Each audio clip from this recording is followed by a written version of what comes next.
back to my channel. Okay guys, so on this week's episode of Bible Time with Allicia Time, we are going to be continuing again through the book of Judges. And so through this book, we've seen pretty much the exact same pattern over and over again. And if you haven't seen last week's episode, I highly recommend you go watch that as well. So basically, it's been where, the Israelites, they have peace for a while and then they turn away from God. Then, because of that, they're caught up in a bad war. Then they win, then peace, then they turn away from God again, then they're caught up in another war. So now the Lord has chosen another prophet to end this cycle. So let's get right into it. Yeah, so I was right here. Okay. So that same night the Lord spoke to Gideon again. Tear down your father's altar to Baal, and cut down the Assyria pole beside it. Build a proper kind of altar to the Lord here. Why is Gideon doing this at night? He's afraid of his family and the men of the town. The next morning, who did this? It was Gideon, the son of Josh. He must pay for this. This will greatly anger Baal. And we will pay a visit to Joash. So, these Israelites still believe in the fake altars of the fake god Baal. Bring out your son. He must die because he has broken down Baal's altar and cut the Assyria pole beside it. Are you going to plead Baal's curse? If Baal really is a god, he can defend himself when someone breaks down his altar.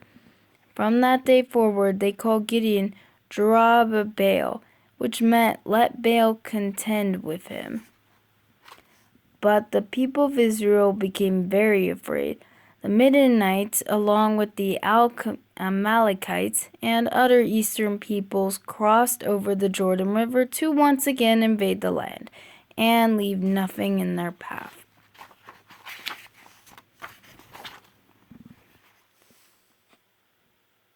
Sound the trumpet throughout the land. I want all available Israelites to join us to fight the Midianites. Lord, are you truly going to save Israel by my hand? If there is dew on the fleece and the ground is all dry, I will know that you will be with me. The next morning, Lord, let me make one more request. This time make the fleece dry and the ground wet. God knew his faith needed strengthening, and the next day graciously answered his request. Truly, Lord, you are with me. So, as any wise leader, Gideon prepared his battle plan to face the army of Midian. But God had a slightly different plan. You have too many men for me to deliver Midian into their hands, in order that Israel may not boast against me that her own strength has saved her. Announce now to the people. Anyone who trembles with fear may turn back and leave Mount Gilead.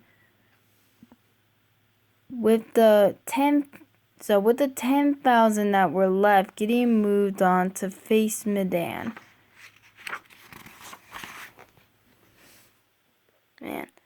There are still too many men. Take them down to the water, and I will sift them for you there. If I say this, one shall go with you.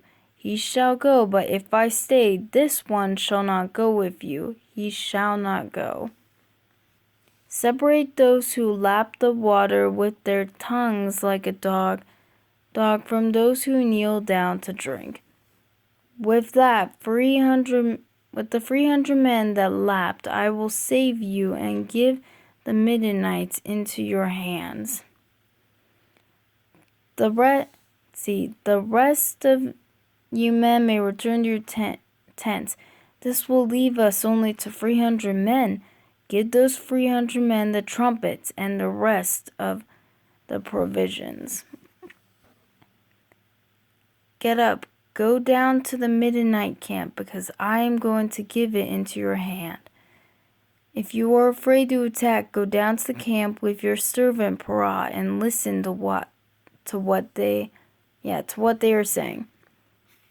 I had a dream. A round loaf of barley bread came tumbling into the Midianite camp.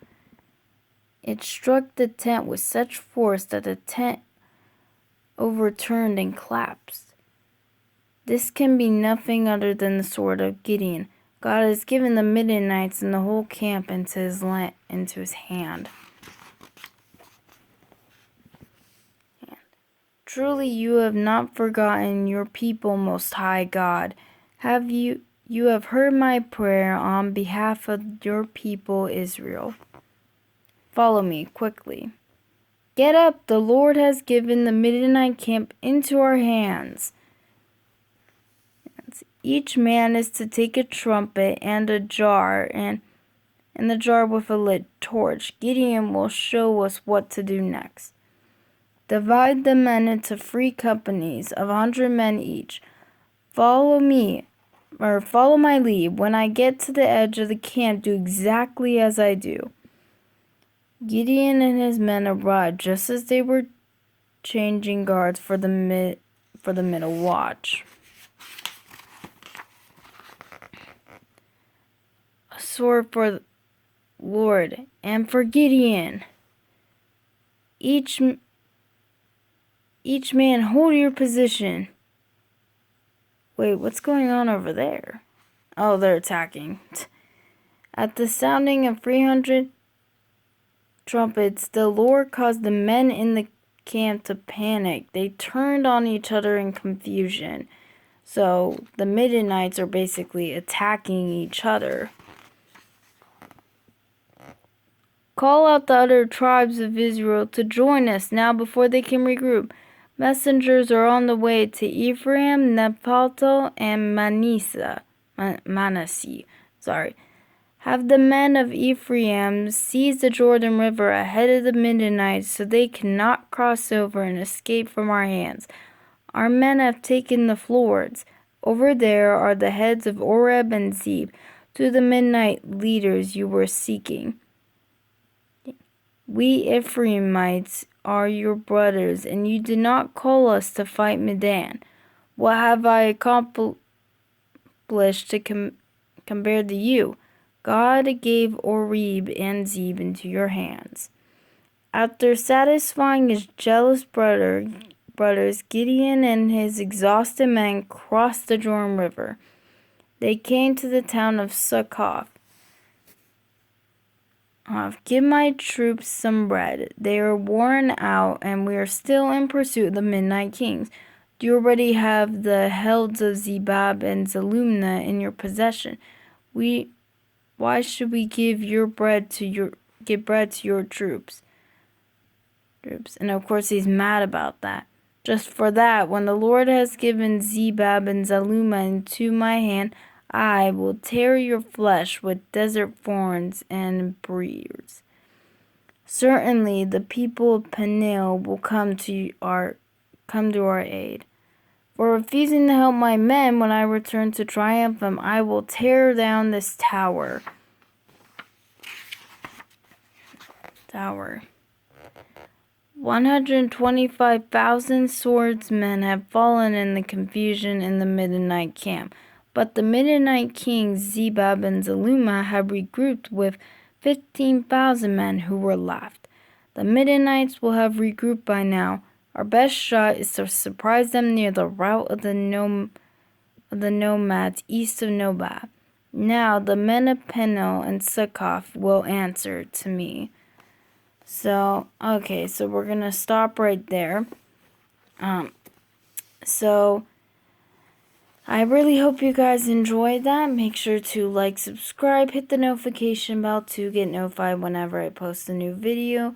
And, of course, comment down below if you have any Pacific Bible stories you would like me to read to you, because I'd be more than happy to.